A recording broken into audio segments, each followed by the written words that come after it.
পবিত্র কোরআনুল কারীম পাঠ করা এমন 3 জন ব্যক্তি যাদের কণ্ঠস্বর মধুর মতো মিষ্টি। সুবহানাল্লাহ। 3 নম্বরে হলো শায়েখ আল মিসওয়াই, যিনি মিশরের সোহাগ শহরে জন্মগ্রহণ করেছেন। আর এই শুনুন তার কণ্ঠস্বর।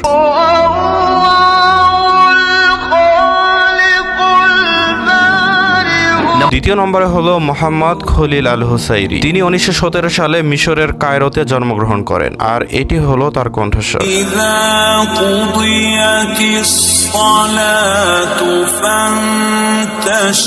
আর প্রথম নম্বরে রয়েছে আমাদের সকলের সুপরিচিত আব্দুল বাসিত আস-সামাদ, তিনি 1927 সালে মিশরে জন্মগ্রহণ করেন। আর তিনি 1970 সালে বিশ্বের 3টি কোরআন তিলাওয়াত প্রতিযোগিতায় বিশ্বসেরাও হয়েছিলেন।